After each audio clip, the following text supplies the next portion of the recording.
And that would require, in a sense, an entrepreneurial outlook to look into this and to expand your utilization of all this data and so on. Yeah. And I'm just wondering if you, getting back to this notion of entrepreneurship in libraries, if you were hiring and you were looking for somebody to be an entrepreneurial librarian, what characteristics would you be looking for?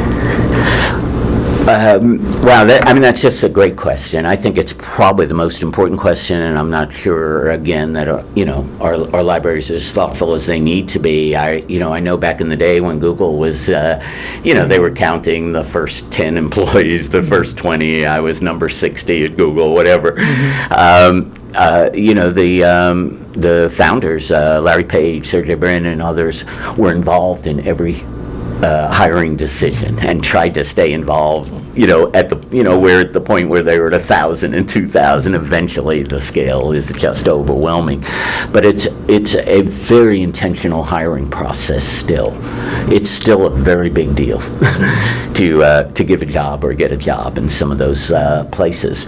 So, I think libraries actually could be giving more attention to what they're looking for. I would say they should probably have their best people that you're sort of trying to clone or emulate involved in that hiring, and see, can they recognize those traits that they bring that are exciting their colleagues and exciting their directors or their users. Can they recognize that perhaps better than a department head or someone who technically is the supervisor. So but I got off track there. I guess I'd say passion is number one. I know that's not that's kind of a cliche or a throwaway, but folks that are in some way mission driven, they're actually trying to do something in the world. They're trying to have an impact, make a change, and that would be as true on the commercial side, I think, as on our in the educational space or in the library space. People that are curious, trying to understand user needs and problems, and what do those folks out there want, and and listeners, and who can engage folks and really try to get your head around what are the hurdles that we should be trying to remove that are in the way of especially students, undergrads, graduate students, and all. I guess since we were just talking about data, that sort of analytical, something between being analytical and being creative, or maybe both, seem like just important traits in whatever space you're moving into. And a sort of unpopular theme that I've been hammering away at when I'm out talking in our libraries or writing stuff lately is I do believe in salespersonship. Being salesy to me is not a sin. Maybe charisma is a better word, but being able to persuade is really an important thing in almost any space that you're working in, and it's not always for evil ends. No, and as you said, to be an effective salesperson, you have to have passion.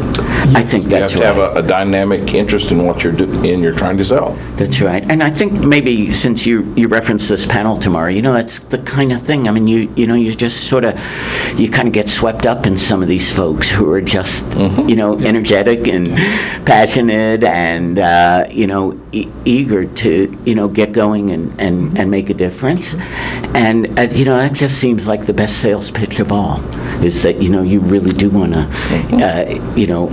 help them achieve those ends and find a place where you can work with them to make this happen. Right. So, if you were in Jack's chair or in my chair, what question would you ask yourself?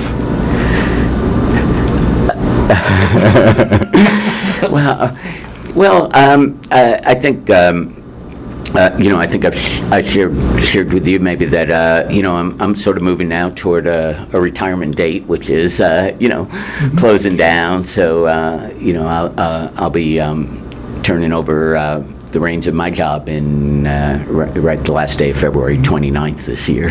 It's a leap day. And, I guess the thing I struggle most with and puzzle most with after all these years is, that question about the future of libraries and their roles. Right. And, I started out in collections, and I was at University of Michigan, and it was a place that had enough resources that you could, essentially, fill a loading dock a day with stuff that was coming from all over the world, and and just move that stuff in mass, and use, not used. The best. I used to say all but the very worst books were our targets.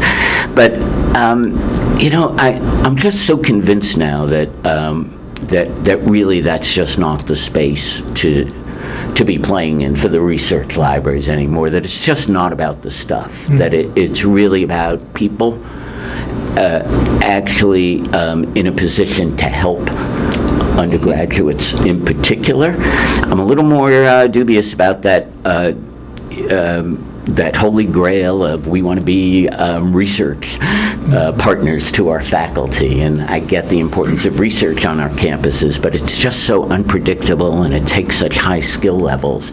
I can see a much more secure, ongoing role in working in that undergraduate space and helping faculty improve their instructional mission, and in the course of that, helping students get a richer education and achieve their goals. I guess I do think libraries need to, especially the kind of research libraries I work with, need to be addressing that transition probably more aggressively than they are, although all of them are addressing it. Yeah. They're all getting that service is now the most important. User-focused. Yes, The library definitely. becomes a user-focused institution, Right. not a collection focus, which we have been throughout most of our history. We've been And collecting. user focus is by its nature both entrepreneurial and marketing Absolutely. at the same moment. Absolutely. Yeah, it's almost a retail mentality. You say, Yeah. hey, we're a distributor. We're a point of distribution Yeah. here, and we want to be friendly, we want to be welcoming, we want to bring people in the door or attract them to our website and keep them there and, make it a useful, appealing experience. So, I think absolutely, that mindset, as opposed to, I don't want to trash NISO or whatever, but, just so much attention to the conversation among librarians about standards and preservation and metadata and, all that back office stuff, which I kind of get that we have a lot of stuff coming in those libraries and someone has to organize it. But at the end of the day, I really do think it's going to be those campus relationships that are going to drive our budgets and drive our future. And what really will drive us is our humans, Yes, that's our people. That's right. And we have, I don't know if we've always been as careful about choosing people as we need, or we've chosen them for the wrong reasons. We've chosen them for an academic degree. I And totally agree. I in some places and in some roles, I do think that's useful, that sort of long resume, and, it shows us something, but it may not show us the things that may be most critical, which is that time and attention to some undergraduate's problem, Yes. making it through organic chemistry, or Exactly. submitting their first literature paper, or getting that I think is extremely ultimately important stuff. very important, Yeah. and just balancing. Because you pointed out, it's all about the relationships. I do believe this, and I know I've said this a million times and written it a million times, so it's just, but I use the phrase that the library should be the cosmetic counter of the campus, and my follow-up to that is, it's not the stuff there. That cosmetic counters have prime space in most department Sure. stores. They're right by the door, they're big, they're bright. I mean, that's a lot of real estate. And I feel like that stuff could be gotten almost anywhere. You can get it at CVS, you can get it online, you can, so I think it's actually the makeovers and the people, and the attribution of expertise to those folks standing around those cosmetic counters and their willingness to sit and work with someone on how to apply makeup and what colors to use, and and that is not a widely, I think it's a skill set that most folks, male or female, just feel insecure about, that they know how to do this well and right. So everyone wants to look their best. And yet, here's people that are going to give me that personal attention to do that. So I think it's a real driver, but it's more the relationship than the product. Thank you so much. Yeah. Well, thank you guys. This was really a nice opportunity, and I'll just say what probably everyone thinks. Wow, this Charleston conference is great. Well, It we is. always love to